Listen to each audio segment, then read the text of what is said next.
नमस्कार दोस्तों, true crime episodes channel में एक सच्ची घटना के साथ आपका फिर से स्वागत है। हम आशा करते हैं आप सभी अच्छे होंगे, तो वीडियो में लास्ट तक बने रहे। और हाँ दोस्तों, घटना के बारे में कमेंट करके अपने विचार जरूर रखें। अगर आपको हमारी टीम की मेहनत पसंद आए तो चैनल को सब्सक्राइब जरूर करें। हमें आपके सहयोग की बहुत जरूरत है। तो चलिए कहानी शुरू करते हैं। 9 सितंबर 2015 की बात है। कपूरथला के माछोछिया गांव के रहने वाले सुखविंदर सिंह ने अपने खेतों का काम निपटाकर दोपहर का खाना खाने के लिए घर जाने से पहले जानवरों के कमरे में जाकर उनका चारा वगैरह देख लिया था। पूरी तरह संतुष्ट होकर वह घर के लिए चल पड़ा। उसके खेतों से कुछ दूरी पर कुलदीप सिंह के खेत थे। चूंकि कुलदीप दूर के रिश्ते में उसका भाई लगता था और गांव जाने का रास्ता उसके खेतों से था, इसलिए उसने सोचा कि वह उससे भी पूछ ले कि अगर वह भी घर चल रहा है तो दोनों साथ साथ बातचीत करते चले जाएंगे। यही सोचकर सुखविंदर खेतों में बने कुलदीप के नलकूप वाले कमरे की ओर बढ़ा। जैसे ही वह नलकूप की टंकी के पास पहुंचा, उसके पैर जहां थे वहीं रुक गए। उसका शरीर कांप उठा और मारे डर के उसका चेहरा पीला पड़ गया। एकाएक उसके मुंह से कोई आवाज नहीं निकली। नलकूप वाले कमरे के दरवाजे के ठीक बीचों बीच कुलदीप सिंह की लहूलुहान लाश पड़ी थी। उसके सिर, पेट और शरीर के अन्य अंगों से खून अभी भी रिस रहा था।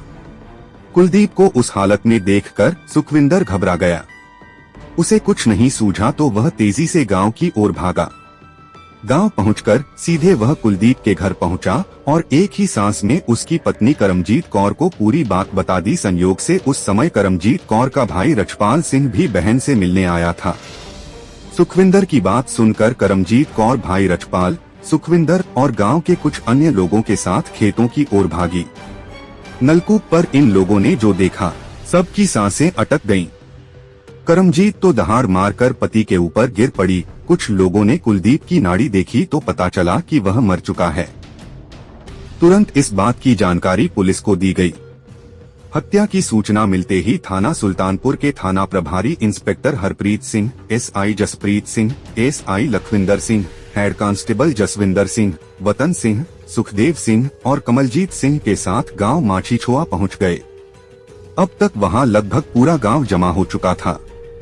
हत्या की सूचना मिलने के तुरंत बाद हरप्रीत सिंह ने घटना की सूचना एसपी डी जगजीत सिंह सरवा के साथ साथ क्राइम टीम को भी दे दी थी। इसलिए उनके घटनास्थल पर पहुंचते पहुंचते क्राइम टीम भी पहुंच गई थी। हरप्रीत सिंह ने लाश का गहराई से निरीक्षण किया तो मृतक के सिर और पेट पर चोटों के गंभीर निशान नजर आए। शायद वे किसी तेजधार हथियार से किए गए थे। यही गंभीर चोटें मौत का कारण बनी थीं। उन्होंने आसपास का भी निरीक्षण किया कि शायद कोई ऐसी चीज मिल जाए जिसकी मदद से जांच आगे बढ़ सके। बहरहाल क्राइम टीम को जो सबूत मिले उन्हें कब्जे में ले लिए तो हरप्रीत सिंह ने अन्य औपचारिक कार्रवाई निपटाकर लाश को पोस्टमार्टम के लिए सरकारी अस्पताल भिजवा दिया। इसके बाद थाना लौटकर उन्होंने मृतक की पत्नी करमजीत कौर की ओर से कुलदीप सिंह की हत्या का मुकदमा अज्ञात लोगों के खिलाफ दर्ज कर दिया। इसके बाद इस अंधे कत्ल के खुलासे के लिए एसएसपी राजेंद्र सिंह ने सीआईए स्टाफ की एक टीम गठित कर दी। काफी प्रयास के बाद भी पता नहीं चला कि कुलदीप की हत्या किसने और क्यों की थी। पहले पुलिस ने इस हत्या को अवैध संबंधों से जोड़कर देखा और अपने कुछ मुखबिरों को करमजीत कौर पर नजर रखने के लिए लगा दिया। मृतक कुलदीप की भी कुंडली खंगाली गई। पुलिस को संदेह था कि अवैध संबंधों में रोड़ा बनने की वजह से करमजीत कौर ने ही पति को मरवा दिया होगा। इस बात पर भी गौर किया जा रहा था कि कहीं कुलदीप के ही किसी से नाजायज संबंध न रहे हों और उसके घर वालों ने कुलदीप को रास्ते से हटा दिया हो। थाना सुल्तानपुर लोधी पंजाब के जिला कपूरथला के अंतर्गत आता है। इसी थाने का एक गांव है माछोछिया, जिसमें सरदार समुद्र सिंह परिवार के साथ रहते थे। उनके पास काफी उपजाऊ जमीन थी। गांव में पक्का मकान था।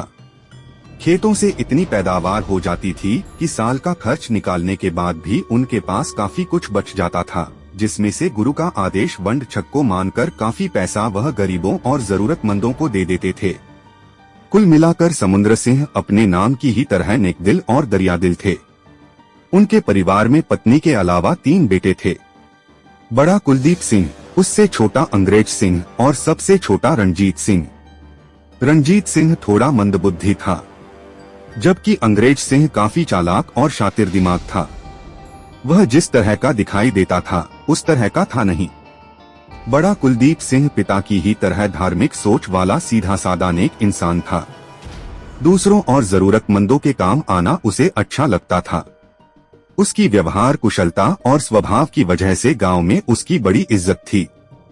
सभी उससे प्यार भी करते थे।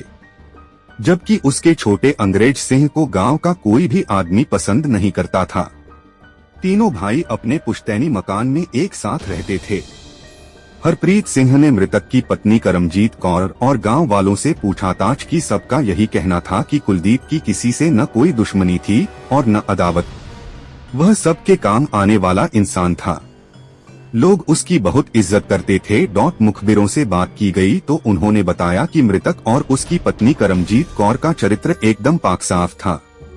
न तो मृतक के किसी औरत से नाजायज संबंध थे और न ही करमजीत कौर की किसी अन्य मर्द से बोलचाल थी। कुलदीप पूरा दिन अपने खेतों में व्यस्त रहता था। फालतू बातों के लिए पति पत्नी के पास जरा भी समय नहीं था। मुखबिरों ने यह भी बताया था कि यह काम किसी बाहरी आदमी ने किया है। हरप्रीत सिंह ने मृतक के रिश्तेदारों तथा अगल बगल के गांव वालों से भी पूछताछ की, लेकिन इसका भी कुछ नतीजा नहीं निकला। हर किसी ने मृतक की तारीफ ही की, किसी ने उसके खिलाफ एक शब्द भी नहीं कहा। जब इस मामले की जांच आगे नहीं बढ़ सकी तो एसएसपी राजेंद्र कुमार ने 3 टीमें बनाकर जांच में लगा दी। थाना प्रभारी हरप्रीत सिंह ने इस मामले को चुनौती के रूप में लिया। उन्हें लगता था कि कहीं कोई ऐसी बात है जो उनकी नजरों के सामने नहीं आ रही है। हरप्रीत सिंह ने मृतक के छोटे भाई अंग्रेज सिंह को बुलाकर पूछताछ की तो उसके बयानों में तमाम बातें विरोधाभासी मिली। वह किसी भी सवाल का सीधा जवाब नहीं दे रहा था। वह हर बात को घुमा-फिरा कर ही कहता था। पूछताछ के बाद उन्होंने उसे जाने तो दिया, लेकिन उस पर नजर रखने के लिए अपने कुछ चालाक मुखबिरों को लगा दिया। 2 दिनों बाद ही मुखबिरों ने अंग्रेज सिंह के बारे में जो सूचनाएं दी, उसे सुनकर हरप्रीत सिंह को लगा कि अब हत्यारे उनकी पहुंच से ज्यादा दूर नहीं हैं। हरप्रीत सिंह अंग्रेज सिंह को पकड़कर थाने ले आए और सख्ती से पूछताछ शुरू कर दी। हर अपराधी की तरह अंग्रेज सिंह भी खुद को निर्दोष बताता रहा, लेकिन हरप्रीत सिंह के पास जो सबूत थे उन्हें सामने रखकर जब पूछताछ की तो वह टूट गया और उसने भाई की हत्या का अपना अपराध स्वीकार कर लिया। उसने कहा कि उसी ने अपने दोस्तों बगीचा सिंह पुत्र निम्मा सिंह निवासी गांव थेवाला, जसवंत सिंह पुत्र गुरबचन सिंह निवासी गांव हुसैनपुर दुल्लेवाला, राजू पुत्र दर्शन सिंह निवासी गांव हुसैनपुर दुल्लेवाला, परविंदर सिंह पुत्र दर्शन सिंह निवासी गांव मुहालम जिला फिरोजपुर तथा चरणजीत सिंह पुत्र सुच्चा सिंह निवासी गांव थेवाला के साथ मिलकर भाई की हत्या की थी। इसके लिए उसने अपने इन दोस्तों को 2 लाख रुपए देने का वादा किया था, जिसमें से 1 लाख रुपए उसने किसी से उधार लेकर दे भी दिए थे। उसी दिन हरप्रीत सिंह ने इस हत्या में शामिल लोगों के घरों पर छापे मारे, जिसमें से बगीचा सिंह और परविंदर उर्फ पिंटू पकड़ लिए गए। बाकी के 3 लोग फरार होने में सफल रहे। शायद उन्हें पुलिस की कार्रवाई की भनक लग गई थी। गिरफ्तार किए गए तीनों अभियुक्तों से पूछताछ में कुलदीप सिंह की हत्या की जो कहानी सामने आई, वह हीन भावना से ग्रस्त एक ईर्ष्यालु भाई की घृणित मानसिकता का परिणाम था। कुलदीप सिंह और उसके छोटे भाई अंग्रेज सिंह की सोच में जमीन आसमान का अंतर था। कुलदीप सिंह जहां धार्मिक सोच वाला दयालु आदमी था, वहीं अंग्रेज सिंह शैतानी सोच वाला ईर्ष्यालु आदमी था। तीसरा भाई रणजीत सिंह मंदबुद्धि था, इसलिए उसे परिवार की किसी चीज से कोई मतलब नहीं था। उसका ज्यादातर समय गुरुद्वारा में बीतता था। गांव वाले अक्सर कुलदीप सिंह की बड़ाई किया करते थे। यह बात अंग्रेज को बिल्कुल नहीं भाती थी। गांव में कोई समारोह होता तो कुलदीप सिंह को उसमें सबसे आगे रखा जाता। यह सब देखकर अंग्रेज सिंह जल उठता था। उसे इस बात पर गुस्सा आता था कि कुलदीप सिंह की तरह लोग उसकी इज्जत क्यों नहीं करते। एक दिन शराब पीते समय यही बात उसने अपने दोस्त बगीचा सिंह से कही तो उसने कहा, उसके रहते तुझे कोई नहीं पूछेगा भाई, इसलिए तू उसे खत्म क्यों नहीं कर देता। ऐसा कैसे हो सकता है? अंग्रेज सिंह ने हैरानी से कहा। भाई बढ़िया आइडिया दे रहा हूँ, तुझे भाभी बहुत अच्छी लगती है न? कब से तू उसके पीछे पड़ा है, लेकिन वह तुझे हाथ नहीं रखने दे रही है। कुलदीप को मार देगा तो वह तेरी हो जाएगी। इसके अलावा उसकी जमीन भी तेरी हो जाएगी।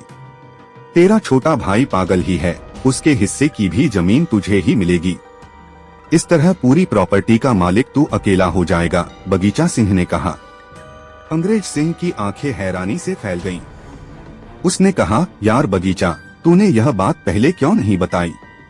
तूने कितनी सच बात कही है। भाई के न रहने पर भाभी करमजीत कौर न खुद को संभाल पाएगी और न इतनी जमीन को डोट, मजबूरन उसे मेरा सहारा लेना पड़ेगा। फिर तो मेरी चांदी ही चांदी हो जाएगी। यह बात दिमाग में आते ही अंग्रेज सिंह भाई कुलदीप की हत्या की योजना बनाने लगा। 2 बार तो उसने नलकूप की मोटर के स्टार्टर में बिजली का नंगा तार बांध दिया कि कुलदीप मोटर स्टार्ट करने आए तो करंट से उसकी मौत हो जाए, लेकिन तार पर नजर पड़ जाने की वजह से कुलदीप बच गया। इसके बाद अंग्रेज ने कुएं के ऊपर रखा लकड़ी का पटरा हटाकर पतली सी प्लाई रख दी, जिससे कुलदीप उस पर चढ़े तो वह टूट जाए और कुलदीप सीधे कुएं में गिर जाए। नीचे पंखा लगा था, अगर कुलदीप उस पर गिरता तो मर जाता, लेकिन उस पर भी कुलदीप की नजर पड़ गई। उसने उसे हटाकर मोटा पटरा रख दिया। इस तरह कुलदीप सिंह को मारने की अंग्रेज सिंह की सारी कोशिशें विफल हो गईं। अपनी इन कोशिशों में असफल होने के बाद अंग्रेज सिंह ने कुलदीप की हत्या पैसे लेकर हत्या करने वालों से कराने पर विचार किया और बगीचा सिंह के माध्यम से उसने राजू, परविंदर और चरणजीत सिंह को 2 लाख रुपए में बड़े भाई की हत्या की सुपारी दे दी। 1 लाख रुपए उसने एक आदमी से उधार लेकर एडवांस भी दे दिए। रुपए देने के बाद अंग्रेज सिंह ने 5 को पिस्तौल खरीदने के लिए उत्तर प्रदेश भेजा। ये सभी बरेली, अलीगढ़ आदि शहरों में घूमकर 7 सितंबर को लौट आए। इन्हें कहीं पिस्तौल नहीं मिली। आखिर में तय हुआ कि किसी तेजधार हथियार से कुलदीप सिंह की हत्या कर दी जाए। 9 सितंबर की दोपहर को जब कुलदीप सिंह खेतों का काम निपटाकर मोटर बंद करने के लिए नलकूप के कमरे में गया तो वहां बगीचा सिंह और परविंदर उर्फ पिंटू पहले से बैठे थे। कुलदीप मोटर बंद करने के लिए जैसे ही कमरे में घुसा, दोनों ने एकदम से कुलदीप पर हंसिया और चाकू से हमला कर दिया। अचानक हुए इस हमले से कुलदीप चकराकर जमीन पर गिर पड़ा और कुछ देर तड़प कर मर गया। कुलदीप सिंह मर गया तो अंग्रेज सिंह बगीचा और परविंदर को अपनी मोटरसाइकिल से सुल्तानपुर लोधी छोड़ आया। इसके बाद घर लौटकर वह इस तरह सामान्य बना रहा जैसे उसे किसी बात का पता ही नहीं है।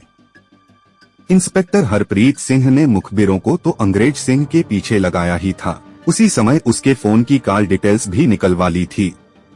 इसी कॉल डिटेल्स से पता चला था कि कुलदीप के कत्ल वाले दिन 9 सितंबर को कुलदीप की हत्या से कुछ देर पहले और बाद में अंग्रेज सिंह ने 4 से 5 लोगों से 60 से 70 बार बात की थी। उन्हीं 5 नंबरों से ही अंग्रेज सिंह के 5 साथियों का पता चला था। बहरहाल गिरफ्तार अंग्रेज सिंह, बगीचा सिंह और परविंदर का बयान लेने के बाद उन्हें अदालत में पेश करके 2 दिनों के पुलिस रिमांड पर लिया गया। रिमांड के दौरान बगीचा सिंह और परविंदर की निशानदेही पर हत्या में प्रयुक्त हंसिया और चाकू बरामद कर लिया गया। रिमांड खत्म होने पर 15 सितंबर को तीनों अभियुक्तों को पुनः अदालत में पेश किया गया, जहां से उन्हें जिला जेल भेज दिया गया। दोस्तों, आप इस घटना के बारे में क्या कहना चाहोगे? कमेंट करके बताएं। मिलते हैं फिर किसी और वीडियो के साथ।